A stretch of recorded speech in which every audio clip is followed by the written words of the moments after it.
This episode of Cinema Swirl is brought to you with the support of our backers over at patreon.com/Cinema Swirl. $5 OTP backers get instant access to every episode of our monthly exclusive bonus show, Cinema Swirl, where Kevin and I review bad movies. And this month, in fact, right now, we've reviewed Cats. You know, the one from 2019 with James Corden and all the horrible CGI cat people. That one. So if you want to hear that, if you want to watch that, and you want to check out all the other previous 75 episodes of Cinema Swirl, head on over to patreon.com/Cinema Swirl. Oh hey, if you've got questions for the mailbag, why not leave them in the comments on YouTube or on Spotify? Do it. It might be a laugh. Alright, let's get swirling.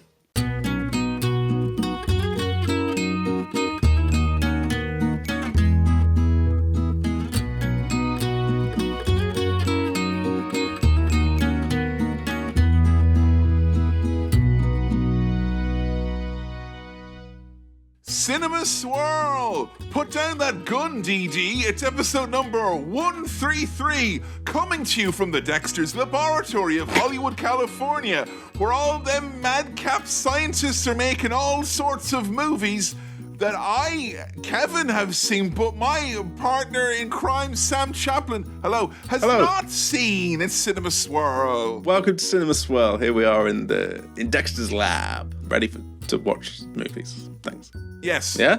They didn't do that very often in Dexter's lab. It was more of a cow and chicken bit of business there. Yeah. Sam, big episode today, all-timer episode for an all-timer movie. We're talking about a little-known movie called Dirty Harry, or as it's known in Irish, Harry Solach. Look, some words in Irish are just better. Solach is one of them. Solach. And you put that after Harry Solach. Yeah, the thing about Irish is you put the words are all in a confusing order. Right. And the only way to figure it out is to pretend in school for for 12 years. If you're listening, Irish teachers, I got you. I bet you thought I was pretending. I pretend all the time. I didn't know any of it. Like, I don't know the past tense in my own home language. No. But I am an expert to a B level at pretending. Yeah. So it's just as good. Fake it till you make it. And baby, we've made it here to Harry Solach. Harry Solach, Dirty Harry. Dirty Harry. I'm not very familiar with this. Sam, what do you know about Dirty Harry? Well, Kevin, I need a gun to keep myself among poor people. Genuinely, they ain't got a chance. Are you seriously now? Ain't got a chance. No, because they got Mr. Sausage, which is the only other thing I watch on YouTube besides us, and I'm pretty sure you are guaranteed. We're up against it. Well, then my next question was going to be, what do you know about Clint Eastwood? What do you know about Clint Eastwood then? Well, Kevin, I ain't happy. I'm feeling glad I got sunshine in a bag of useless, living up below my future. It's coming on, it's coming on, it's coming on. That's the closest we're ever going to get to being cancelled because YouTube hates that. You're going to have to have a special version of this where you're muted there because the YouTube algorithm specifically doesn't like that type of fun that you're having. No, but are you saying that it was so accurate that it will be flagged as copyrighted content? Sam, they got the guy who makes sausages out of boxes of cereal and stuff for fucking doing it. He gave them clever new lyrics. Because he sang songs with sausage put in, and you just did... You didn't even fucking say football or anything like that. I was singing a copyrighted song about guns. Was right there, and you elected to not bother with this. So YouTube are pissed off, and the Cinema Swirl fan base are like, when are they going to talk about football again? Viewers, listeners, I would like to apologise. I've let everyone down.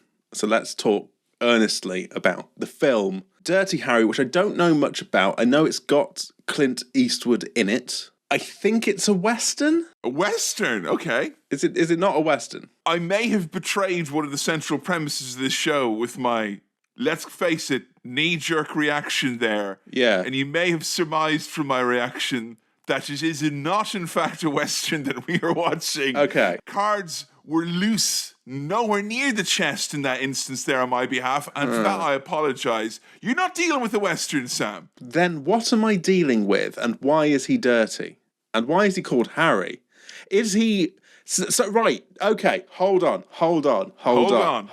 Dirty Harry. Harry sounds like a British name, I think. And so maybe... Do you know many Harrys? Yeah, I know some Harrys. I'm not going to lie, when I moved to this country, I was like, oh, there'll be a regular Tom, Dick and Harry down the shop. And very few, if any, Harrys. Or maybe I don't know enough old men, like, I don't know. No, I know some Harrys. I wonder now if we're No, we can't be talking East End gangster, because it's Clint Eastwood. Dirty Harry. I mean, Clint Eastwood, come on. He can act. He can act, right? Yeah. He could be an East End gangster, you know? He did that whole thing with the empty chair. The man can act, you know? He can do that, yeah. That magnetic performance. Now, what do you remember about Clint's kind of approach or whatnot? Because I think the last time we did a Clint Eastwood movie would have been in what I like to generously call the bad old days, when we... when we had the podcasting equivalent of eyes bigger than the stomach, both in the nature of let's watch a 3-hour movie and then record a 2-hour podcast after that, having already recorded a 30-minute podcast, and let's do that in the middle of the week where we both have full-time jobs. Yes, it was a challenging time, and we've adapted since. What do I remember? I remember a very gravelly tone, very... not stoic, but kind of like stern and cool kind of character, right? What does he sound like? What's he sound like? Now, don't worry, YouTube is okay with this. This isn't like a melody or anything. Right. If you impersonate a song, you're going to jail. Okay. If you impersonate a beloved actor, you're just going to get kudos, I'm afraid. Let me give this a go then. I need a gun to keep myself among. That's our second strike now, you know that? Hey, listen here. No, that, You know what? There are some clues in your lyrics there. He needs a gun. He needs a gun. He's got a gun. Why would a dirty fellow need a gun, eh? For crimes. Yeah? Crimes? Dirty is in, like, criminal. So is he a criminal? Or does the dirtiness denote a corruption of a sort? It could do. It could be, like, the filth. Or he could have hepatitis. Yeah. Like there's literally toxins in his blood that aren't getting taken out. Right, yeah. I think there's some... It's not that. Not sinister. There's some issue that makes him dirty. What is that? He's not clean. Well, they don't call him Clean Harry. They certainly don't do that. No. But I mean, is Clint, does he usually play to a particular type in your experience? Clean Harry would be a good name for like a window cleaner or something. Yeah, that'd be quite fun. Yeah. It's quite a niche pun, but I would really appreciate it. I would feel safe if Clean Harry was around. You know what I mean? Yeah. I know you all didn't like that rotten East End gangster Greg Wallace that we had. Boo. So Master Chef is going to now be hosted by Clean Harry instead. Yes. Oh, I'm approachable, but not in your personal space. No, he's not clean. Is he a bad cop? Is he... I thought it was a Western. I thought it was another fucking Western. Really? Yeah. I was convinced this was like, right, another fucking Western. So now I'm like, what is this? What? Sorry, that's a shit name for a cowboy movie. Dirty Harry. Well, what other names do they have? Are we going to round up a posse with a guy who doesn't fucking wash? Yeah. Not likely. Okay, let me flip that on you. Filthy Jim. He kind of sounds like he pops around in the Wild West, right? You don't be calling a movie after Filthy Jim. No. You and Clean Harry round up a posse to get Filthy Jim and give him a fucking wash. Filthy Jim would get sort of shot on the brim of his hat and he'd fall backwards into a wash basin and it would all splash everywhere. And it'd be like, oh, Filthy Jim. And of course, in Ireland, it should be known as Jim Solid, which is the new extra greasy Slim Jim variant debuting now for members of the armed forces. We thank you for your service.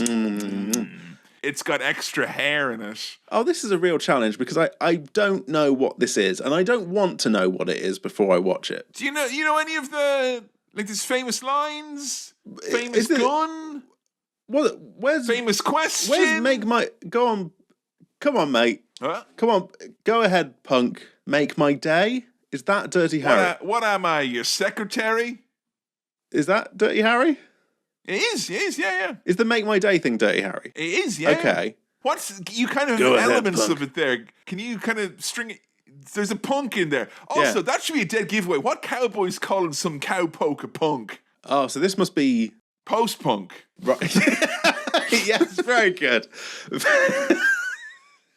And see, that's it. While he's there breaking copyright laws, I've got the highbrow musical, Yeah, when you're yeah. post-music, you can see the forest from the trees, You're not just there going, do. You're there kind of going, post-punk, thrash metal, etc., Yes. And the good thing about modern post-punk is it is just people talking over music, and that counts. Okay, so punk. But the word punk predates punk music. I was going to be like, oh, so it's like after the 70s, but I don't know if it is after the 70s. That's funk, not punk. Go ahead, funk. Go ahead, Make my funk. day. Get down. Well, there's guns, there's punks, there's crime, there's dirt. And Harry could either be complicit in this crime, Yeah. solving the crime, or even committing the crime. We're not sure yet. Dirty Harry. When he's saying, go ahead, punk, make my day, as you're saying, Shoot me, I guess. he wants to be shot. Is he a nihilist or something? Well, then I thought that go ahead, punk, make my day was the sort of thing you say before a kind of standoff, a shoot. What's it called in cowboy times when you're kind of Showdown. a showdown? Showdown. Go ahead, punk, make my day. Try and get me to shoot at you. It's like, come on, provoke me, and I will get to do my Dirty Harry stuff to you. What's the Dirty Harry stuff, Sam? What's he going to do? Shooting, punching, Dirty business. talking in a low voice, I think, that kind of stuff. Dirty Harry, dirty dancing.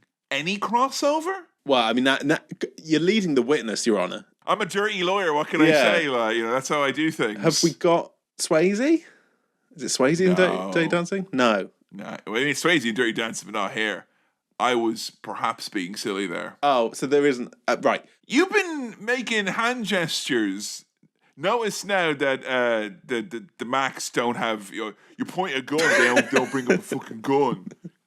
What's that all about? But this is apparently like warrants some sort of... oh, right, yeah. Kevin, hold Grand. on. Go ahead, punk. Make my day. The least threatening thing ever. Love that. But, I feel a gun should come up when you do... What's the gun that you're... You have got the gun. You're doing the pose. So you've seen this somewhere. Where, I'm interested to know, to be honest. Go ahead, punk. Does he talk about the specific gun? He does. Is it a Colt something? Colt 45? Not Colt 45, but you got some words in That's there. a gun. Where have you gotten this from? Did Jimmy Carr know. talk about the top 100 guns on E4 or something like that? I've seen bits of guns. Smith & Wesson? Revolver. He's just an investor. That's all it is, Your Honour. He's passionate about the brand. I don't know. I don't know what the gun is. He has a gun. He likes the gun. But this all to me sounds like Western stuff. Is he like a gritty detective cop? Oh yeah. In yeah. the 60s, 70s. You were right in the 70s. Yeah. Okay, 70s gritty cop. Gritty 70s cop. Right. Yes. Okay. Yeah. We're getting in there. So Okay. perhaps there are some in the municipal building who might think his behaviour is something of a cowboy. A rogue. Perhaps. He's rogue. We're getting here now. Right. Here we go. Yes. Okay. Notice, yeah. the more he's figuring out about the movie, the more excited he is. Because at the start of this, he literally had the smacked arse face of a man being forced to watch a Western, which he does not like. He does not like a Western, this Sam Chaplin fellow. I figured that much out. I thought I've got to do Gorillaz jokes to get out of this in my head, otherwise I'm going to have a bad time. But actually, hold on a minute. This is one of the many ways in which Sam is like the opposite of my dad. My dad, if my dad had his way, if he had any stroke with Cinema Swirl, This would just be westerns, all back westerns to back. all the way down. Yeah. And you're not allowed to talk about any of the racist stuff any of the actors have done either. No, that's not. It's a different podcast. So we have explored some Clint Eastwood stuff in the past, by the way. If you listen back to the good, the bad, and the ugly, we've talked about the empty chair and all that kind of stuff. And now you know, of course, that he was referencing Les Mis. Empty chairs and empty tables, President Obama. Right. Where the center ground used to stand. Okay, Kevin. Oh, okay. My friends. Now I'm thinking, we don't like his methods, but my God, he gets results. He brings in those bad guys and he locks them up. It's a means to an end. We don't like it, but it's great. You are in real time, I think, realizing what this movie is. Yeah. This isn't willy-nilly. This is one of these movies that there's probably a large part of our fan base when they'll, like, the problem with Cinema Swirl is once we reached episode 100, any movie we've done after that, there's going to be a certain number of people like, how the fuck did it take them till episode number blank to do this? Yeah. Particularly when there's 2 Twilight movies in there. Yeah. Oh!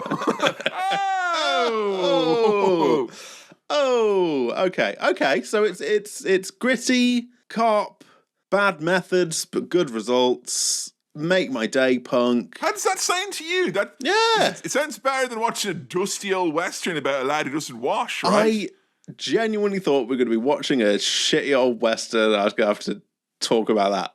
So this is a net gain for me. I'm happy. Yeah, I think you're doing well. Yeah, good. Yeah. I'm happy. I've got a very excited wife downstairs, literally making popcorn. Okay. Jumping at the opportunity to watch this after being conspicuous by her absence when Cats was on in this house the other week.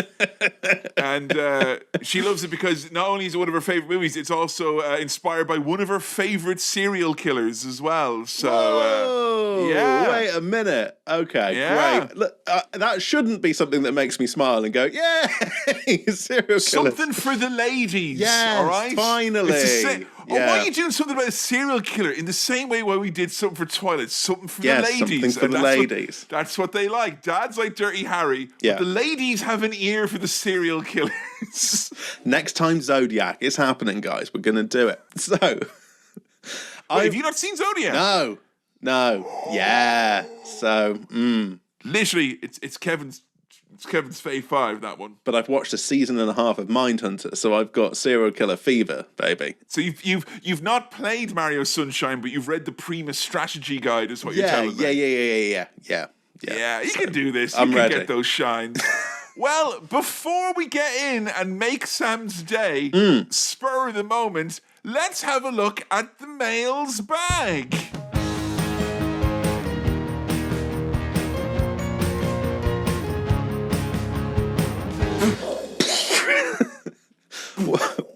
Welcome to the mailbag. Thank you as ever for your questions, queries, comments, bits and bobs into cinemaswirl@gmail.com. That's cinemaswirl@gmail.com. But also into the comments of our various video platforms, social medias, Patreon. There's free chat in there to put you. Send them in wherever you can find a way. To tell you what, right? For a man who's made more than a few passing low-hanging fruit jokes about YouTube comments. Yeah. Genuinely impressed so far. Mate. Like, I'm going to say that you usual YouTube people out there, up your game. No one has said anything racist, horrible. No one's threatened to kill me or Sam or our partners. And we don't want that. But no, obviously not. No. But I've been made to laugh with some of these. Yeah. Very good. Hey guys, how about that? Let's keep the good community feel going in the YouTube comments. No, don't do that. No. Community is the first step towards people being awful. So none of that. All right. No. Just keep up the pithy remarks. Yes. Keep them coming. Keep it pithy. Yeah. That's the best part of the fruit is the pith. So let's Kevin, keep mate, that energy going. You're taking the pith, mate, with that, you know? Oh, good. And it's stuff like that we need more of, okay? Just keep it coming. So thank you as ever for your bits and bobs. Our correspondence this time comes in from Martin, who writes the following. Dear Sam and Kevin, there are some upcoming sequels/reboots of films that I love. This is Spinal Tap, The Naked Gun, and Spaceballs. that I fully expect to be shite. However, I feel like actually, that's funny. He said all those, and I was like, ooh, and then I was like, yeah. Martin writes, however, I feel I have to watch them. Have you ever experienced this? Needing to watch a surefire stinker out of some sort of obligation or sense of completionism? Thank you, Martin. That's a great question. Yeah. Case in point, I made Sam do Sex and the City 2 for Cinema Swirl recently. Yeah. And that was solely for my own nefarious means of finishing my Sex and the City rewatch so I could finally watch. And just like that, and after 1.5 episodes and 2 months, I have not touched it since. But I think we were both bitten by the it's gonna suck, oh, it's sucking, and boy, that sucked bug of The Many Saints of Newark. Oh, God. Oh, no. No, that's the perfect answer, and I forgot about that. Yeah, we're going to do that, aren't we? We're going to do that in Cinema Swirl, aren't we? We're going to do that awful shit. That was such a fucker, because that was like... I think it came out just as cinemas were kind of back a bit after COVID. And whoa, close them back up. if this is what you got. Doc, the cure is worse than the disease half the time with these movies. And in theory, it should have been great. Like, I remember being properly fucking excited for a Sopranos prequel movie. Did you do a pandemic Sopranos rewatch? Yeah. We all did that. Yeah, we all did that. So that coupled with, there's a movie coming out, felt brilliant, and then, my God, it wasn't like dreadful, but it was not what we needed. It was... I will say, on the opposite spectrum of that, something that you're like, I wasn't maybe, but I'm going to go see it anyway. Well, we did Superman recently. At the start of that, you can hear me very fucking down in the dumps about that movie. Yeah. And also as well about going to see the new one where I'm like, whatever, I guess. Because I've been bitten by going to see fucking Superman Returns with 2007 or whenever that was. Yes. And boy, did I love both of those movies. The rewatch of the 70s Superman, very nice bit of business. And the new Superman, I had a whale of a time. Dare I say that time was greatly enhanced by having watched the old Superman and reappraising it for Cinema Swirl. So I'm not saying that those 3 movies that you've mentioned are surefire stinkers. No. But have you seen Naked Gun, Spaceballs, Spinal Tap? Nope. Yeah, that's there's a some tall ones in there. order. Yeah. Now, we usually don't order that on the menu on Cinema Swirl because comedies have had a middling... What's the word? I don't know, but oftentimes they end up being cursed episodes inadvertently. Yes. But I think this is Spinal Tap I'm most curious about. I've got a DVD of that in my mum and dad's house that my brother got for me to be like, and you've never watched. And I've never watched it. Just like that, Sam brings a comparison where he's very like my dad to counteract that way, which Yes, is nothing like my dad. We're back at a neutral dad pH level, which is where we want to be at Cinema Swirl. Yeah, but I mean, Martin, as Kevin mentioned, I'm very sympathetic towards this because I have a partner who is begrudgingly having to watch all of And Just Like That out of obligation. It's so sad because she has to keep watching it, but it is bad. It is. Yeah. Like, not even you telling me that my favourite character had in recent years been outed as a legitimate, really wrong badden. Not even him dying was able to make me kind of like that. It was done. That was it. I'm done. Yeah. I didn't get the bug that bad, thank God. But yes, to the people who constantly message me on Instagram being like, hey man, how's it going? You know, The Many Saints of Newark would be a really fun episode for you guys. I know it would. But we have to work ourselves up to that, don't we? Yeah. Maybe it's some sort of disastrous punishment if we fuck up an episode. It still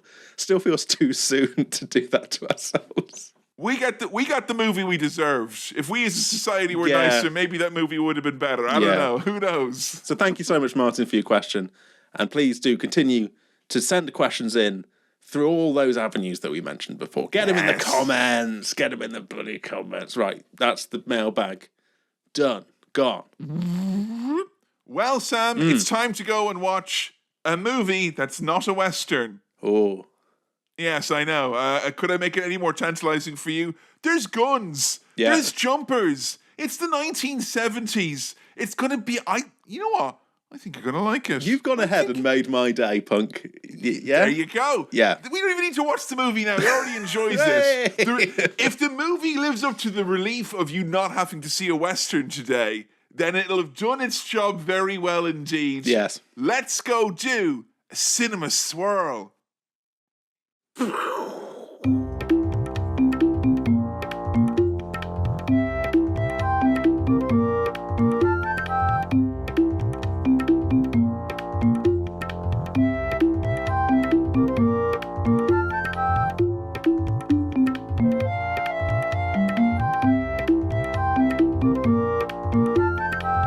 And we're back. Sam, initial cowboy gut reaction to Dirty Harry. Yeehaw, yes please. That's my sort of business. Not what I was expecting, but good. Yes, thank you. Yes, it's very rare that how quickly it's established that it wasn't what you were expecting when we spent most of the pre-swirl talking about how this isn't in fact what you're going to be expecting. What were those gorillas smoking when they came up with this, huh? Well, right, so here's my opportunity to state my case and try and vindicate myself a little bit. My partner Sophie also thought this was a Western. And we established that we have both only seen... Don't blame her. I'm not... Let me introduce my partner for the explicit purposes of throwing her under the bus. Yeah. Full of school children that Scorpio has hijacked. God! No, right. No, that helped me a little bit because we established that we have both only really seen one poster of this ever. When we've seen anything of this, it does have that kind of the coloration of yes, and the pose, fair. And it almost looks like he's got a hat on, and there's a gun.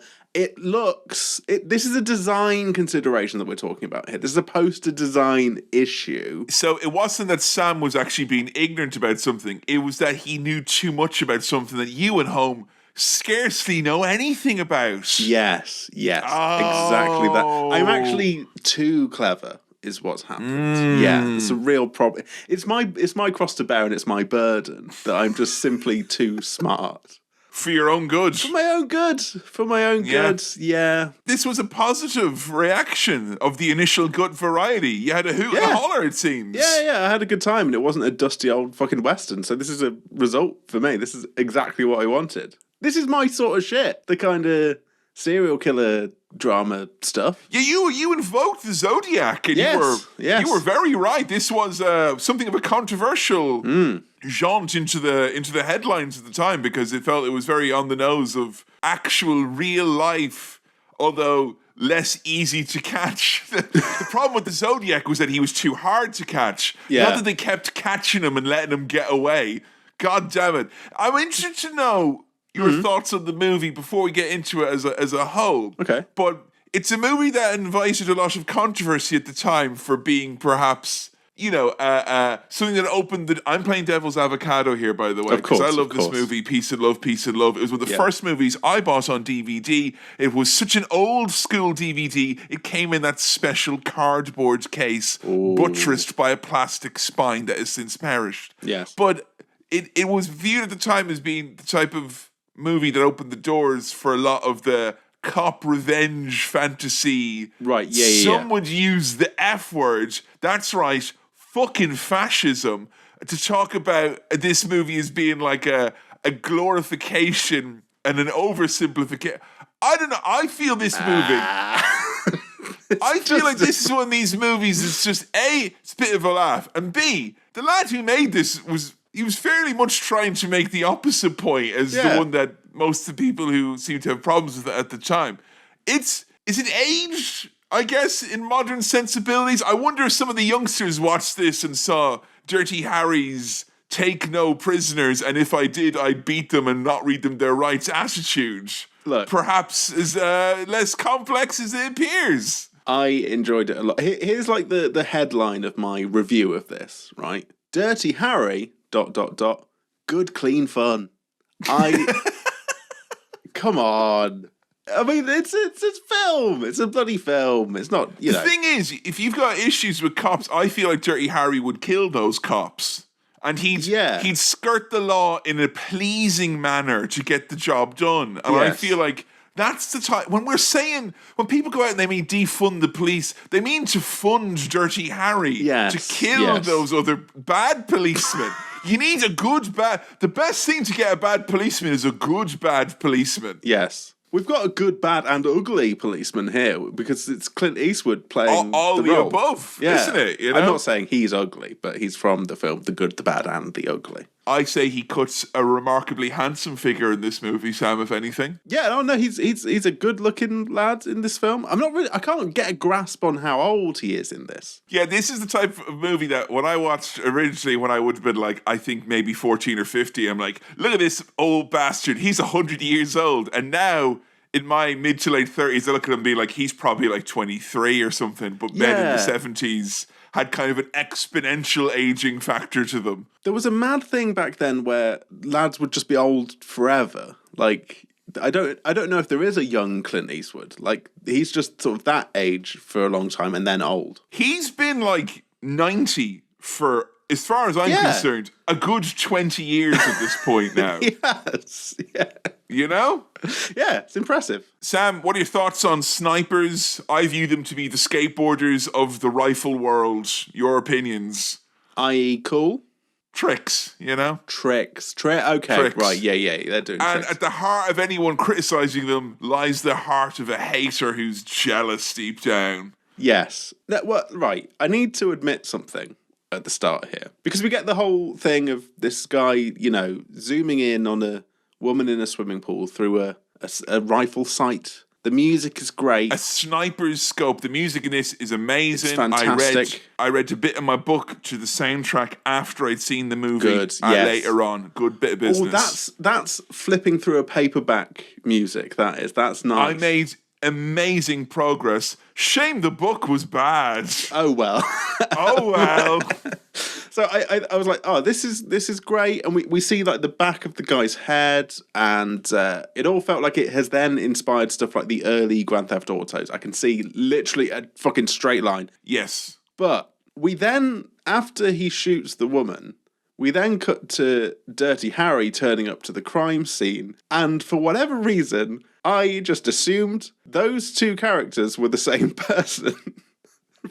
This is what happens before the proliferation of a variety of haircuts for men. Yeah. Because I feel like there's heel haircuts, there's baddie haircuts you'd have in a movie now to denote that someone was a bad sniper and not like what, do you think that he was like a virtuous sniper? No, I thought, wait a minute, this is a cop who is also doing the crimes. What the dirty bastard. Yeah, and that's quite dirty. So I was like, what the fuck is his game here? What's going on? And then quite quickly realised, oh, I'm an idiot. Like, this is two people. Can I just say, Sam, the rooftop pool, it's no place to be. It's a nice idea. You might build it in your Minecraft world, but for me, A, liable to being sniped. Yes. No good. No. B, the only time I've been on one was I was at a hotel in Barcelona a few years back. Top floor. Oh, there's a pool. Great. Just like in Dirty Harry, which I don't remember clearly enough to be scared by the prospect of being sniped. Factor 50 on the Irish skin, still got sunburnt, and I only waded in that pool before you go and say, oh, it came. I waded in that pool. That's quite a good point, actually, because if you're up in a kind of skyscraper or a tall building... Closer to the sun. You're literally closer to the sun. Go up a few floors. If you're one of the highest buildings, where's your shade coming from? Nowhere. That's where. The only shade I got was from my colleagues at the Animal Welfare Conference who were like, check out the burnt mick in Spain, eh? Yeah, I know. Yeah. That's the thing, right? If you're Irish and you're sunburned and you're anywhere other than Ireland, hell, if you're in most places in Ireland, you're going to get shit for it on another level. Right. It's one of the seldom seen forms of racism, okay? Yeah. I haven't been aware of that, so... Well, that's because you'd be right along with me, my brother in pale skin, burned to a crisp with your Protestant Factor 50, not doing the job. Dirty Harry, more like Dapper Dan. This is one well-dressed individual who clearly had an inspiration on me because I feel for the first 3 years of me knowing you, I dressed basically like this. Yeah, I thought I recognised it from somewhere and it was you. Oh, I didn't put that together, but wow. Okay. Yeah, I mean, look, a cool character, a cool soundtrack. Everything about this is already kind of oozing cool, you know? Oh, I tell you what, your modern policeman, the bobbies on the beat, they'd be like, ooh, let me get my gloves on and I'll fill in a form. Whereas I'm just going to get a pen and stick it in here. Yeah. Oh, that's cool. The pen to find the shell casing. Lovely That's stuff. Ideal. Whereas nowadays they probably take out their stylus from their Nintendo DSi. Yeah, and then use that to try and cut through the red tape, and you wouldn't make any progress at all. And you know what you're going to do? You're going to take out, the little widget in it, the little small circle, you're going to bite it off, aren't you? Like I did. Yeah. And then you're going to go buy 5 more and do the exact same Can't thing. help yourself. But Dirty Harry didn't have that problem. Who remembers pens, eh? Who remembers pens? Well, sure, with Keir in now, there's only those mechanical pencils that if you put on too much weight, they break. Then you have to go to the shop and ask for a refill cartridge. Yes. You know? And then you think, oh, is that a stylus I'm taking out? No, it's not. It's a small plastic housing containing within it several mechanical pencil lengths. So, speaking of writing, actually, Scorpio, the baddie, has written a letter to the police to say... Old-fashioned. Yeah. To whom it may concern, I am going to kill someone every day unless you give me 100 grand. Best regards, Scorpio. This is what you would see on a Facebook group. It would be like someone saying, to whom it may concern, I'm going to kill a black person. Who remembers letters, though? Oh, who remembers letters? Whereas nowadays, they probably wouldn't specify the race of who they intend to murder because of woke, and they do it on threads as well. Because of autocorrect, we don't get that anymore, do we? Yeah, auto-political correctness is the worst form. It automatically changes the intent of the murderer to be like about something else entirely. You could put a post on Facebook with a picture of a pad and a pen and be like, this is my notes app, and it would get 1 million fucking likes and views. It would be, that's there you good. Go. There's your viral idea for the We should actually promote the YouTube, just have a picture of you and me on an old telly going, this is our YouTube. Yeah. And you could have a picture of me and you going, and it'd be like, that's our algorithm, us telling you what to do. Who remembers being told what to do, eh? Who remembers being told what to do? And I am going to take that still of Kevin pointing and use it for the thumbnail. So there we go. The Just Stop Piracy thumbnail. Come on. Who remembers piracy, though, eh? Oh, God. British piracy. British 7 Seas, the East India Trading Company. Who remembers it? Hey. I tell you what, you've got a fucking picnic of fantastic cliches that are... Yes. They're fresh out of the wrapper here. So the mayor who wants results, the naive police chief who's like, this guy says he's going to kill people. Better do what he says. Yeah. Great business, this. And then, Dirty Harry himself is kind of a cliche machine, but it's cool cliche. He has got that deep voice and that bad attitude. But I say bad attitude because everyone's like, oh, Harry with his controversial views. And there are some later on. But at this point, he's like, I think rapists are bad. And everyone's like, oh, steady on, mate. That's, Yeah, okay. But you said it in a way where we can all get around the table, right? Yeah. And maybe be like, hey, he's got a point there. Whereas he's been like, well, if I see a guy with a butcher knife and a hard on chasing a lady, I'm going to kill him. Yeah. Oh, yeah, I know. I agree with the sentiment. Obviously, I do. Sure. But yeah. we might need to workshop the language a little bit. Yeah. The voters don't like when you invoke erections. It doesn't. Even though we agree, and as actually, it was at that point where Joe's like, "That's why I love Dirty Harry." Yeah. You know what? I think he would do well in this political landscape. He's a straight talker. Think so. He Cuts says what he to the means. chase. Yes, He'd probably do very well on TikTok because he asks things in the form of a question. Why would Dirty Harry do well on TikTok? He got 100,000 views because he asks things in the form of a question. Oh, of course. I'll tell you what, Sam. This lad, though, Scorpio, right? Yeah. Not only is he racist, he's also targeting Catholics. Yeah. Oh, there's no mention that he's going to go after some tiffin chomping Protestant in his little note. No. What's his problem? I don't know. I don't know what that data gives us, but the British are seemingly safe. Seemingly Yeah. in their masses. We open quite early doors as well. One of the most iconic scenes in the whole movie, which you think is going to happen at the end, but that happens like very early doors, which is bank robbery, eating a hot dog. Guys are going to get introduced to a big gun called the 44th Magnum. Which is the one that's still at the back of the freezer and you don't realise it until a long time later and you get it out. And you're like, I'll tell you what, I'd say I've eaten 44 Magnums this year alone. Yeah. Like, you know. Oh, the 44th Magnum, the 44th president is Barack Obama. Yeah. Interesting. I think that says a lot about the gun and the man. I love that he's on his lunch break foiling crimes. That's cool. And also, the guy where he gets his hot dog from, he's like, give me my usual. And he's like, the lunch usual or the dinner usual? And he's like, what difference does it make? Implying Dirty Harry is eating 2 hot dogs a day. Yeah. Fucking hell, who remembers sodium, huh? 2 hot dogs a day! Yeah. But look, back in the day, mate, that's what the doctor ordered, you know? That was a balanced diet. Back in my hot dog eating days, I would balk at eating 2. I'd be 8. I'm eating the whole pack. Come on, you fucking loser. Or is it 9? So we get the famous quote, the thing about counting the number of shots that he's taken from his special gun. Are you feeling lucky, so you are? Yes, well, you're that's not. the one. Yeah. Huh? How are you now? And the guy, the bank robber, after this spiel where he doesn't get shot, is still like, that was such a cool line, mate, that I gotta know. I got to know. Do you? But obviously, 2 hot dogs, Harry, he does count how many shots he's taken, and I think he does know. Like, there's, I mean, what are you reading into that bit that he does there? Like, I assume he knows.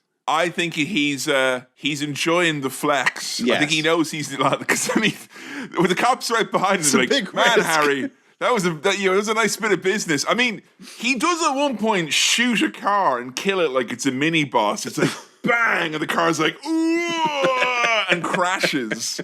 So I think like he would have lost a bit of the suave factor if after apprehending all these men, he's like, and here's one for your old man. At close range, he would have rendered the man a liquid with that kind of firepower. Yes. But again, very cool scene, very early doors, establishing who the character is and his whole kind of shtick. It's great. It's good stuff. Yeah, I think you can solve any crime in 6 bullets or less is basically what he's telling there. Yeah. If you're reloading, you're not doing it right. You won't be. He's a speedrunner as a cop, basically, is what's happening here. Yeah. He is running through this. You can get this guy here sometimes. I don't mind getting you. I don't usually like to get him, you know. And you think, Harry, you've done such a great job. Why are you restarting? Because he didn't. You wouldn't understand. Get him on Twitch. Get him on Twitch. That's what we need. Back at the station, Harry's been assigned a new partner. And I thought this was going to follow down Cliche Avenue here. He's been assigned Chico Gonzalez. What a name. A great name. Great character. Irish. Paddy McIrish was unfortunately not available, so Chico Gonzalez will be filling in here. Chico Gonzalez, who, by the way, has got a degree in sociology. Whoa. Oh, professor. And we get the whole thing of like, I'm not being paired up with this rookie. What's the deal with it? And I thought it was going to be that whole kind of buddy cop dynamic where they kind of hate each other for ages and then realise each other's strength. But quite quickly, they get on like a house on fire, and it's just like, I look, mate, I just don't want you to get killed because like my other partners have been killed. There seems to be kind of a legend that follows Harry around, that he's not entirely like, you know, going to try and quell that or anything like that. He is regarded very, very well. But that also extends to the nickname. What does it mean? And when Chico inquires from one of the boys at the station, he's like, they call him that because he's basically racist. He hates them all, including, and then there was basically enough slurs to ensure several lifetime bans on Twitch. Yes. Like, every single one of them. And the I'm an equal opportunity racist is the Charizard to the I see no colors Charmeleon. You know, it's a natural evolution there. It's too much racism for you to handle from the get-go, Chico. That might be the issue. Yes. But he doesn't dispel those myths, but he doesn't embrace them necessarily either, because you're given many reasons and rationales for why he's called Dirty Harry. Yeah. Which, well, is kind of that, wonder how I got these scars type thing. It changes each time. It's quite nice. But, that's the one thing where I'm like, oh, hold on a minute. There's chunks of this worldview that I'm a bit like, well, let's maybe leave that out of the straight talking Harry. Let's kind of dial that one back if we could. But does he please. at any point himself being like, God damn, I hate Mexicans? He's never really. I feel like it's like Paddlin' Peggy from King of the Hill. He allows the reputation to precede him because he knows it works to his advantage in the very racist 1970s. I sort of feel like he's sarcastically joking along with that perception a bit. I don't know if I'm trying to let him off the hook here, but, I don't get the sense that he's bad. Look, when you've got as broad a nickname as Dirty Harry, yes, and it means if he does let a slur slip, or he happens to not wash on a particular day, he's covered. That's a good thing about that name, actually. It does kind of give you some leeway. Not that I'm saying that's good to, not wash or be racist. No, but I would say that at an employment tribunal, you've got a couple of, they do call him Dirty Harry. Come on. Yeah. I didn't give myself that nickname, Your Honor. That was my union leader who called me that. So, So we finally see Scorpio, who it's hard to describe how he looks. He's got a weird guy energy, I think, which he's is got a slight Malcolm McDowell quality to him. Joe was pointing out to me, which I agreed with. He's got a manic intensity, I think, is a nice way to say. That's a very good way of describing it. Yes, he seems normal, but even if he's left to his own devices, saying nothing for more than 3 seconds, he gives off the crazy energy. Yes, he's got wild eyes as well, which are very powerful. Which he uses on his wild-eyed scope to. Basically, it feels like he wants to kill the campest ice cream enjoyer in all of San Francisco. And I'm like, that man in the poncho's day is about to be ruined by this sniper. And honestly, if I was wearing that poncho about to eat an ice cream, I would think I'm about to have the best day ever. Yeah. The furthest thing from my mind is I'm being sniped. No. If you're wearing a poncho and about to eat an ice cream, things have gone well. Can you imagine, Sam, the indignity of being killed by a camper, no less, as well? I know. Oh, my God. I know. The boys on the Team Fortress 1 server would be rolling in their graves. So the cops or the mayor or whoever has put a message in the paper to say, look, mate, we'll pay you. We just need a little bit more time. Please don't kill us. Oh, if you have to, it's okay. We need more time. And they find him they have a whirly-bird that, Yes. They catch him and they find him almost as quickly as they lose him. And I was impressed on both accounts of you guys are way sharper and somehow way more incompetent than I initially suspected. Because there's a helicopter, on him, and then he's on top of a building. He goes into the building and they're like, well, where could he be now? He's out of sight. He's gone into that building, but we can't be sure where he's disappeared to. So seems that the police only have the same remit as the sun does. Once you're out of that immediate grasp, can't get you. That's it. You can't get you. This is where Dirty Harry maybe steps outside the pale. I know earlier we're like, did he say anything really dodgy in the movie? Dig this. Okay. They are these loonies, they ought to throw a net over the whole bunch of them. Whoa! Oh! Can't be using the L word these days. Loonies, excuse me. Though throwing a net over them is quite mild, isn't it? It's so mild. It's so mild. So after Scorpio has managed to escape, Harry is driving around with Chico and they go to a house and he's spying on the house. And I can't really remember why. Do they think that's Scorpio's? They saw a man with a tan suitcase in the dark going through. Yeah, I think it could be Scorpio with his, honestly, very accurately large suitcase. He ain't Agent 47. He ain't Eddie Redmayne. This lad's got an actual rifle in an actual rifle case. Yes. Which is clumsily large. So Dirty Harry, who on the way uses 2 words where I had to write down my notes, slur, ? Get out of the way, hammerhead. And what's this pie hawker doing over here? Again, I could be like, who remembers the old racist terms? I might have to pop on to Salford People to find out. I'm not sure. The pie hawker is said to him when he's gawping.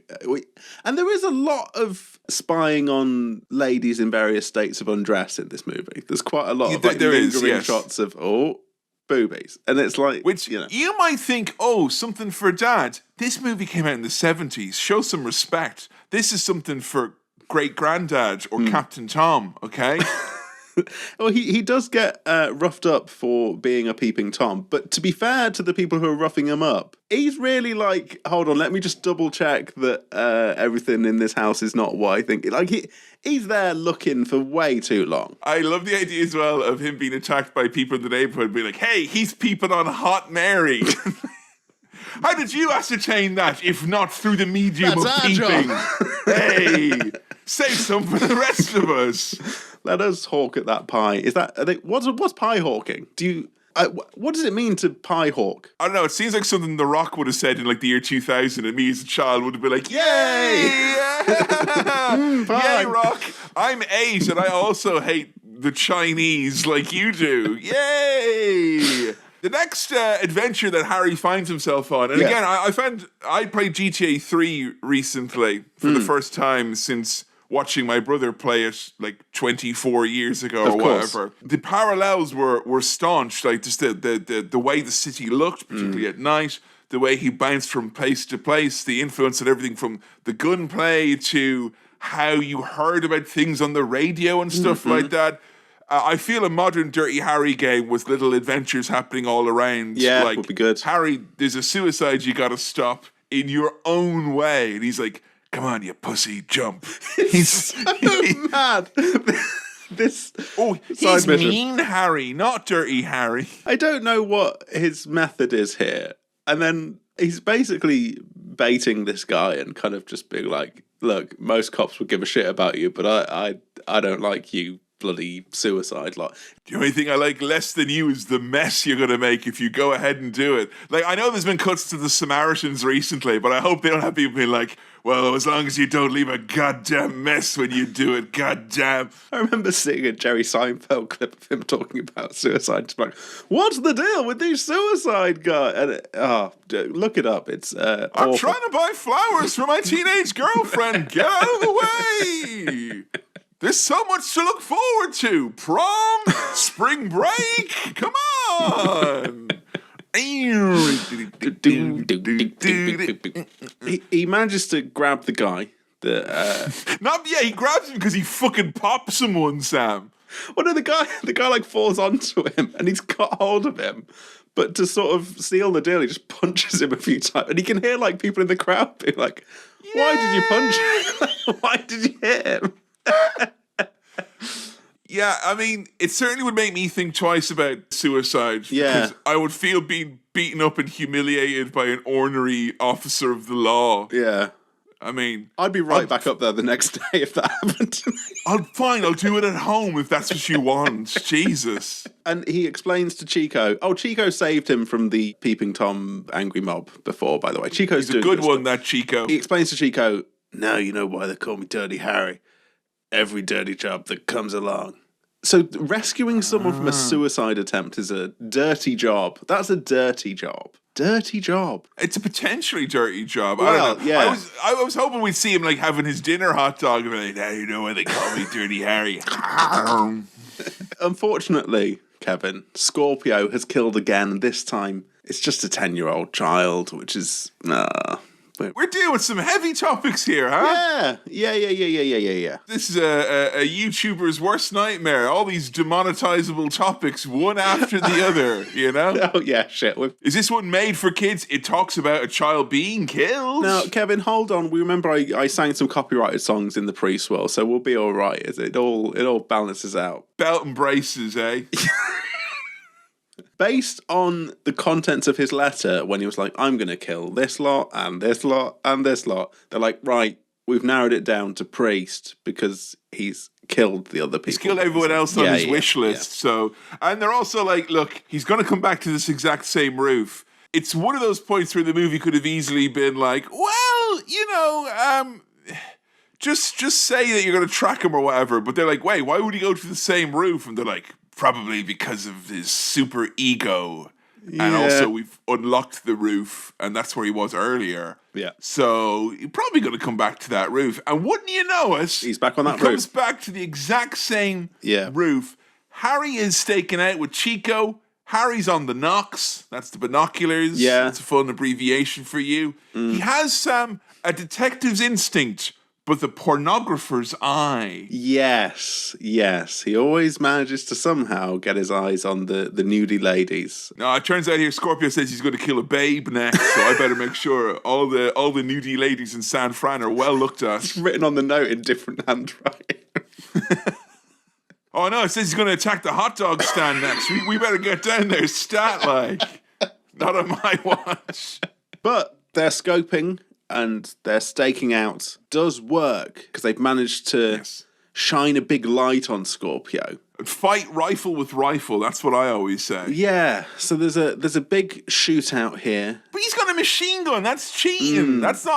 That's not your modus operandi, Scorpio. You'd be calling yourself Pisces next at this rate. He gets to do a big sort of creepy maniac laugh as he's shooting aimlessly. He's fucking... Every noise he makes is so great, this lad. Yeah. He's got, probably, I'd say, as much dialogue as Arnold Schwarzenegger does in Terminator 1. Like, a dozen lines at most. Yeah. But his various... oh, boy... It makes you really want to see this creep get killed. Yeah. If there was any worry about this film, glamorizing serial killers, this guy is a fucking dog. This is the least glamorous. It's like, imagine if they took the goofiest Batman villain and then be like, now dress him like a normal person. No! Yeah. He's just an eccentric who makes strange noises. In all of the fracas, a cop has been killed. So, this is getting serious now. It was fine when it was members of the public, but now... You're taking it too far, Scorpio. Yeah. Come on, man. Now he's escalated it. It's the next step of his sick game. Yeah. The next level, if you will. He's buried a 14-year-old girl alive. Yeah. He wants $200,000, and he wants them to do one of those frustrating missions that they got rid of in Grand Theft Auto 5 because people complained too much over the decades, that those time limit missions are really hard, man. Yeah. And that's why they call him Dirty Harry, because when your bigger brother gets frustrated and you're not allowed to play the PS2, you call in old Harry Callahan here, and he'll do this dog shit mission. Dirty Harry, I have to drive an RC plane onto a construction... Give me the goddamn DualShock. He will be the bag man. Yeah, Harry's quite, it turns out correctly, been like, come on guys, this girl is dead. Because he's sending her teeth and shit to the cops. And but look, there's still the risk. He's not sending you clumps of the person and then keeping them alive. This isn't Saw, no, okay? Come on. This guy could barely handle a rifle. He's not going to be able to administer post-dental care to a 14-year-old who's buried underground. Yeah, that's right. I'm going to bury them underground, keep them alive, and if you don't do it in time, I'm going to unbury them, kill them, and assumedly bury them again. This is the plot of Saw 2, I think, if I remember correctly. There's definitely someone running out of oxygen. Yeah, but he had mates with shovels at least. This is one creep with a rifle. I know, and I appreciate that. I like that Chico is getting some of Harry's scathing attitude. It's rubbing off on him. He makes a cutting remark to the chief at one point. He's like, it's still every dirty job you give to Harry. It's just like my friend said. Yeah. He's my mate. Now, there are very specific, very contentious rules to this. He has to pick up the phone on each stop within 4 rings. Yeah. Also, he can't have anyone else help him. He says, I won't be watching you all the time because I won't believe you, but I won't believe you if you say that, but I will be watching you most or some of the time at least. Yeah. Now, I don't think there are many places in the UK or Ireland where I would have enough confidence in the mass haulage system or the transit system. You're not getting around on Nottingham's tramways this way, are you? No, you're not. But the 4 rings thing, I didn't think there was much overlap between Scorpio and Peter Kay's mum making sure he's home safe. But somehow there is, which is quite... I just want to know you're home safe, otherwise I'll kill the 14-year-old I've got buried in my back garden. Who remembers when your mum would have to dig up the 14-year-old she had buried in your back garden? But I paid for that bungalow. So... I don't like Pete's new stuff. No, I don't care for it. Fun fact about Peter Kay, Please, Sam. yeah. I was on a train back from London last November. Right. When one of the Just Stop Oil protests broke out in a very particular manner, which was two men climbed on the signalling apparatus outside of Stockport. So our train came to a complete standstill. This was on a Saturday night when Peter Kay was beginning his residency in the MEN Arena. Right. And at one point, the people beside us genuinely pulled across the station master who had come on board and said, they do know Peter Kay's playing in the MEN. Do they think they'll let us go if they know? It's worth a go, innit? You know? Sam, I'm all for divesting away from fossil fuels, but not at the expense of Bolton's beloved. It is Bolton, right? Yeah, Is yeah, it? yeah. It's Bolton. Yeah. You know what I love about Bolton? Loads of things. Especially the fact that anytime I've met anyone from Bolton and I've told them that, they immediately go into this, like, fight pose. Like, all right, then, what's go on then? No, I love it. I love the largest retail park in the UK. Yeah. It's amazing. Yeah. It's really affordable places to eat. Lovely places to walk around. Pedestrianised area. I think the university has really added to the atmosphere and... Don't fight me, okay? I love it more than your supposed son of Bolton, Peter Kay. Yeah. Yeah. Where's he living now? Not in Bolton. I live closer to Bolton than that fraud. So, the whole, like, going from phone booth to get the next mission, as you mentioned, extremely inspirational to video games in particular. Oh, yeah. Early Grand Theft Autos. The top-down ones, this feels almost identical. Yeah, 100%. Particularly on the phone where he's like, go to the next place very fast. I'll tell you what, though, Sam, if you're giving me one of these drops near the burger stand, that girl's as good as dead. Bam. Chico is listening on an earpiece and subtly following behind. The whole reason for bouncing Dirty Harry from phone booth to phone booth is to make sure he's not being followed and he can't get away with, you know... It's the 70s. We have nascent wireless technology. You can't stop radio signals, Scorpio. As he's been bounced around, there's various bits of jeopardy along the way, but nothing really comes of it. He's nearly late for the train. He gets mugged by some lads, but he kind of Dirty Harry's his way through it. Fuck off, lads. He bumps into a guy in the, I think, like in the woods, kind of, who is saying some semi-cryptic stuff, and I think is soliciting sex, possibly. Yes, this is the 1970s where you had to have several layers of puzzle if you wanted to have sex as a gay person, I think. Like, you know, you gotta toss him a fucking Rubik's Cube first or whatever it is. Otherwise, there could be trouble ahead. I wonder as well, Sam, when he gets mugged and he has the Dirty Harry thought to like, I'll just whip out the old gunski here and we'll make sure that perhaps I feel if you had an actual 44 Magnum and you pulled it out, everyone would assume that you're joking and it's some sort of a clown weapon that you have brandished instead. Like, not because it's such a borderline. Not real gun, you know. You might as well take out a lightsaber and be like, back off, man. I wouldn't take the risk, personally. I'd be like, nah, you never know. For the best. This clown could kill me. And as we know from, you know, the Batman comics, clowns can hurt you. That's true. And they often elect to. Yes. So he's eventually led to a giant concrete cross. What a place to have a showdown, you know? Yeah, I mean, that's a villain who's thought out where he wants it all to climax, basically. You know, you're not going to do that at a B&M, are you? No, you're not going to do that at an hour price, are you?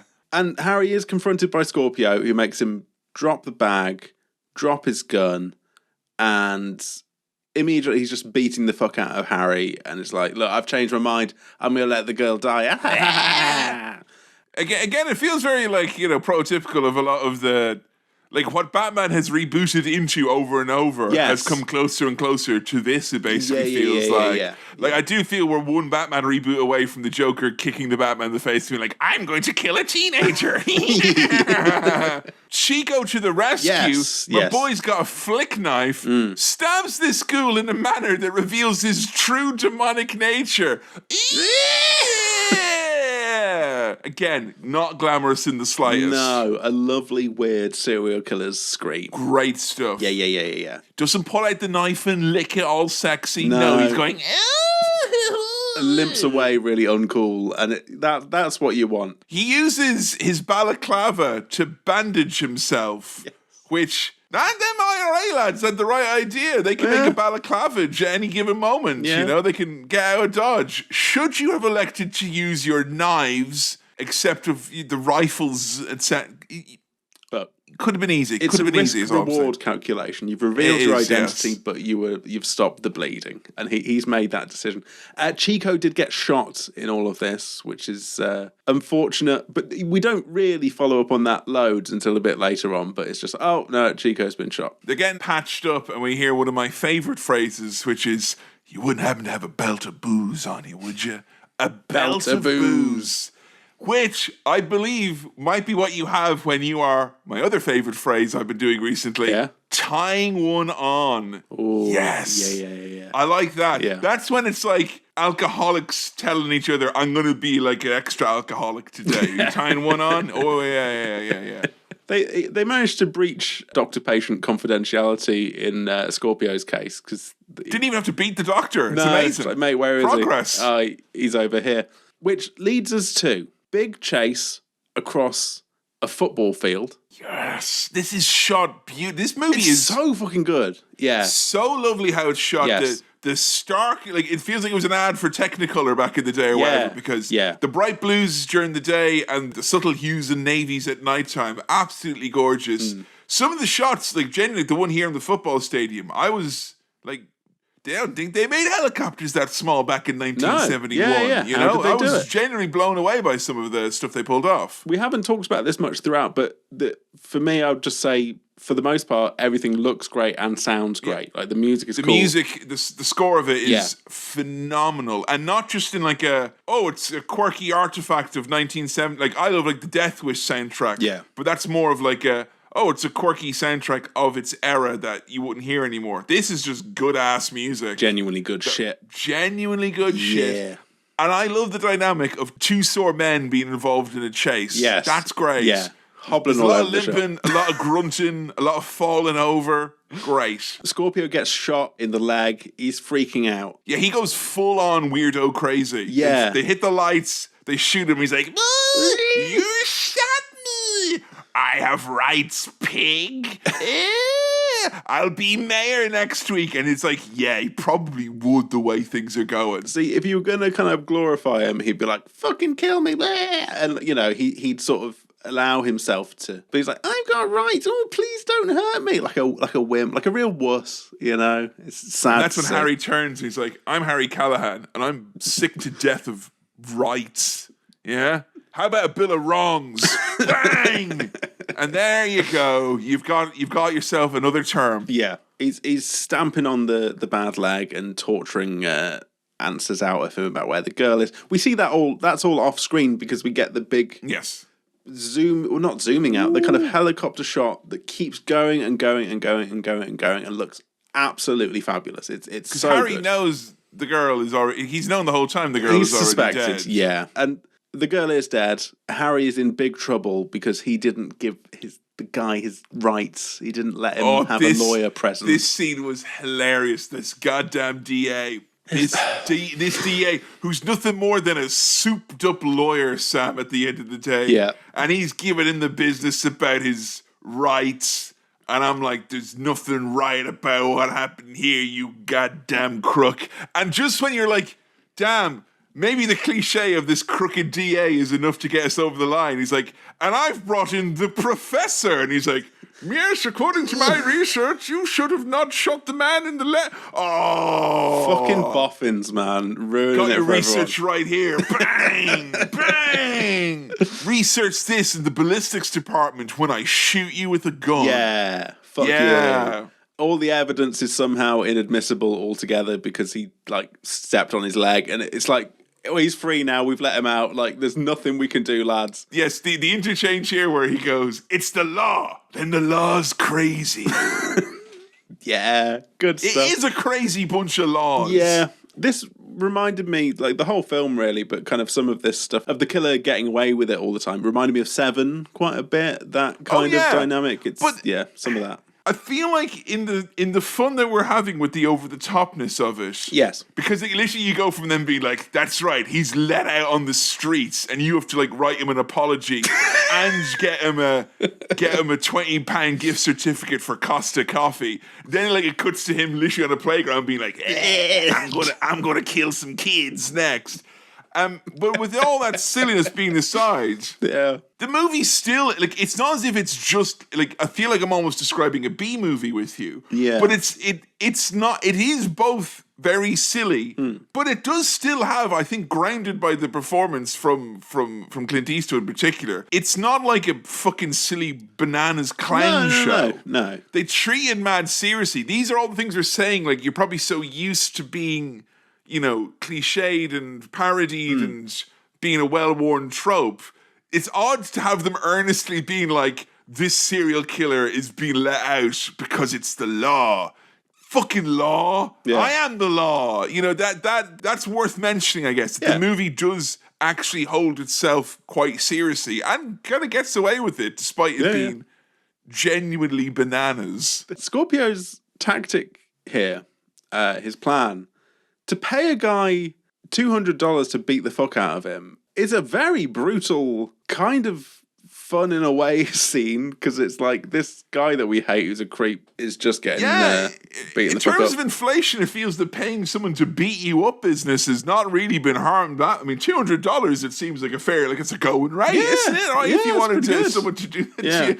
So just because we've had a go at the fucking DA and those boffins, now it's time for the fake news bullshit media to get some, where this fucking pervert sniper is like, I got hit by a policeman. Like, oh, we all believe it. We hate Dirty Harry now. Boo. It's genuine. It's like Spider-Man or something like that. Like they're falling for a hook, line, and sinker. They are. If in Spider-Man, J. Jonah Jameson went around sniping people and kidnapping girls and burying them alive. It's incredible how well this serial killer keeps getting away with it. Chico is recovering from his injuries and wants to quit and become a teacher. And that's kind of just how that is left. It did remind me of the good old days when part of your convalescence would involve being like in a nice kind of, he's in kind of like it's not a spa, but it's kind of like having him poolside, having him out in there with a bit of air. It's that old cowboy medicine. It's like, the good air will do you well. Like. Yeah. Chico's wife, I think it's his wife, talks to Dirty Harry and is like asking about his wife. And he's like, my wife's dead. And again, is there more Dirty Harry? There are 5 Dirty Harry movies in total, of varying quality. Okay. I wonder if the dead wife thing will come up more later on in other stuff, but I feel like I have seen all of them. Yeah. And I do remember believing it to be a firm downhill slope in terms of quality. Okay. Perhaps a few bumps along the way of an increase here or there. But I would say most of the listeners who are long-term Dirty Harry fans could probably guess the series that these other iterations might appear on. I don't know if the Deadpool is going to be ending up here, because he gets so old as well. Right. That's the thing, And I swear every other movie ends with him throwing his badge in the water as well. Stop doing that. Here I am again. So Scorpio, fresh from his media campaign to smear. Cock of the walk. Yeah, he goes into a liquor store, steals a gun, hijacks a fucking school bus full of kids. You couldn't do that nowadays, Sam, because all the kids, they'd all be on their iPads and they'd be like, not paying attention. And I was thinking, like, bus full of school kids, there's like only 6 of them on there, whatever it is. Best of luck, mate. Yeah? He hasn't got a PGCE. This guy is unqualified. He won't know what to do. He can't keep control of the room. That becomes apparent very quick. But very quickly. When he's getting them to sing, it feels very creepy. There is a kind of, he's a sick pervert, this guy. But it's never like kind of explicitly stated what his deal is. No. Do you know? Yeah. So I feel like if this was more modern, they'd like have scenes of him being like, Mary had a little, I love children. Whereas he just seems to be like, I guess in some respects you could say that he's not particularly well fleshed out in that respect. No. He seems to be kind of a cat. He's like 10 different creeps rolled into one. Yeah. And his modus operandi just kind of escalates in terms of the movie needs to escalate, so what he does gets weirder and worser. But there's never much of a why. He's maybe more of an anarchist type, I guess, in the sense that he's just causing chaos. He's not the villain. The villain is the system, Sam. Yeah. The system has created these villains, man. Particularly if you're the mayor of a city who ends up screaming at a room full of cops, this man will not be molested when he's on a school bus full of children. You're probably on the wrong side of the law. That feels like deliberate writing to make that point, right? That must be on purpose. Hang on. Linguistically, it's all fine. Yeah. There's nothing wrong with what he said. no. You know? I feel like molesting is on that kind of like blacklist of words that as a public official you should never say. No. Never say. Look, we know technically that it means the thing that you're saying that it means, but come on, just don't say it. He's now demanding a flight out of the country and money, and I'm assuming he got to keep his 200 grand that he got the last go around. You know, is it how else was he able cumulative? to- And we add more onto that. Yeah. Plus, he's also invoiced his expenses for the $200 of having that hard-hitting gangster beat him up. Yeah, So, turns out the bill just got bigger. So this is the big final showpiece here. He's on the bus Great. with the kids. And Harry's off the case at this point. Yeah. He's acting in a rogue capacity here. Yes, and has somehow, I'm not sure how, found the exact turning that he's going to be taken and has stood on a bridge above where the bus is going to be. And he's got his sunnies on as well, because it's a sunny day. To look cool. Jumps onto Very the cool. roof. A Scorpio takes over the driving. He's trying to swerve Harry off the bus. That's good bit of jeopardy. They end up in a quarry. Yes, anytime you end a movie near something called The Crusher, that's when my belief is you've stuck the landing. Yes. We're where we need to be. We're near The Crusher. That being said, no one gets crushed. No. Well, apart from Harry's belief in the police department. That gets crushed, doesn't it? I guess. Yeah. God, but this system, man, you can't even crush a crook these days. It is all over quite quickly because Scorpio takes a kid hostage. Harry just takes the risk and shoots him anyway. Yeah. Look, if you've got that type of gun, I'm assuming you can handle it, you know? Yeah. It's like if I see that if you've got a pro controller, I'm like, this guy's a gamer, okay? He's not got that piece just because. No. Okay? You know? Look, if I come into your house, I see you got the GameCube controller for your Switch, I'm assuming you know your onions and Smash Bros. Yeah, you can You're handle not yourself. getting that just cause. No. You got the Magnum, you can shoot a guy while he's holding a child. Yeah. It's the same business. Fine. He gets to do his line again about the how many shots did I take. And I was thinking, wait a minute, I can't remember. So I'm excited to find out. It's hard, isn't it? Yeah. It's hard to count while lots of stuff is going on. But Sam, turns out this punk erroneously felt lucky. Yes, and he's actually very unlucky because he gets shot, thrown in the water. He doesn't even have the dignity of just dying then and there. He's in the water being like, Yeah. An embarrassing death for a creep. And then we kind of slowly, zoom out. Harry throws his police badge into the water, and we zoom out on the quarry. And that's the end of the film. Yes, that elicited a hilarious response from Joe when he pulls out his badge. He was like, wow, badges were so nice back then. But when he pulls out the actual badge part, you went, oh, that's a piece of Timu shit. So, the old ways sometimes aren't best. Yeah. What did you think, Sam? I felt like it was a rip-roaring good time. I had a great time. Yeah. Yes. Yeah. That's my sort of thing. That's what I want to see. Good stuff. Very clear. That's what I want to see from the police department, on the streets. Yeah. Yeah. And they're in their off hours, right? Yeah. These days, the police are probably painting sheds in their off hours as opposed to solving crimes they've been explicitly told they're no longer in charge of. Oh, I'm not paid for this lunch break. I'm going to finish my hot dog. Come on, solve that robbery right now. Look, a cool character, not going by the rules, a very obvious fucking creep serial killer guy who's also quite scary and threatening because of how fucking weird he is.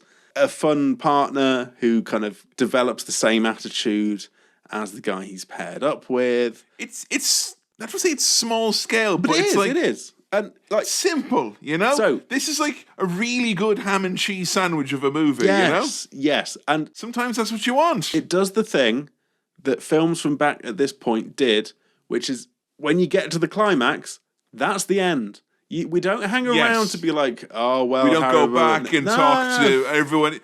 Just done. That's the climax. It's the best bit that's going to happen in the movie. End. For the love of God, just end. It's a lean, mean hour 40. Yes, and please. I'm always surprised by these types of movies where I would say you've seen, even on this show, Cinema Swirl, you've probably seen a dozen movies that are in some way derivative or homage to fuck of this. And yet this still stands up and above, you know, on its own 2 feet. Yeah. I think that's, that's something that's worth bearing in mind when something has been so inspirational, but you don't have to have, like, I didn't feel you were watching this with an asterisk beside it of, oh, the tip of the cap to the Hollywood classics that came in the 80s and 90s because of this. No. This was on its own merits. It stood up. Yeah. For goodness sake, he thought it was going to be a cowboy movie before we got into it. And I don't even think that has given it a buff. Like, obviously, it was a great result for me. But that's not made me be like, oh, I appreciate it even more because it wasn't the fucking dusty old cowboy shit that I thought it was going to be. The music is fantastic. The way it's shot looks $1 million, probably more than that. The style, as in like fashion, is kind of enjoyable. Like, so much about this is like just enjoyable to watch. 70s stuff hasn't fared the best sometimes on this here podcast.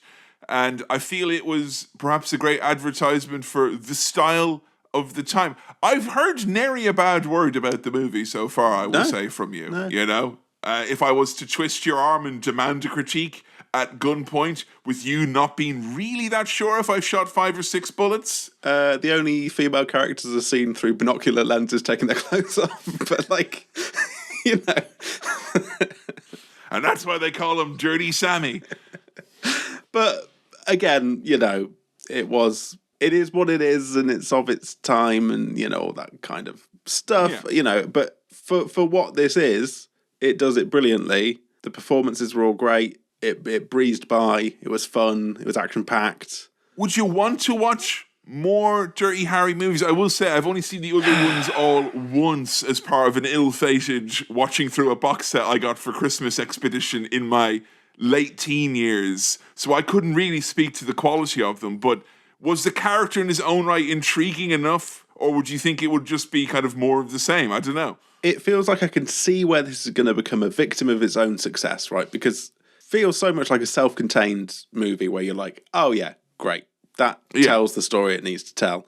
But also the character is so cool and has those, I mean, the whole 5 shots or 6, you know, feeling lucky, all that kind of stuff. That is fucking cool. Like that's, it is. It's like, that's like an iconically cool thing. So how are you not going to want to follow that up and drain every bit of content out of that you can? I'm still amazed that you knew that element of it, even when you were under the impression that it was a cowboy movie. It seems to have like permeated the groundwater of pop culture, it feels He doesn't say "make my day," punk. I feel like, is that from a different thing? It's often misquoted as right. Go ahead, punk, make my day, as opposed to what it actually is, you know. Yeah. Once there's punctuation involved, usually for the purposes of posters and references, yes, we lose a bit of ourselves when recalling. It would be on the poster that you'd buy from the sale outside of the student union. Yeah. Okay. Black and white, baby. Amongst all the other quotes. Well, I feel like this was the perfect antidote to subjecting ourselves to Cats, which was an overly long, extremely poorly executed, extremely unpleasant bit of movie business. Yes. But you've had a good time with Dirty Harry. I did have a good time with Dirty Harry. I liked it, yeah. I enjoyed it a lot. I feel like perhaps we will continue or jaunt with some action into our next episode. Okay. But until then, the only question I have to ask for you in closing is, what is your star wipe rating for Dirty Harry? They call him Dirty Harry for a reason. I know what you're thinking. Did he give this 4 star wipes or 5? I got to know. 4.5 star wipes. You heard it here first. Bang! Bang.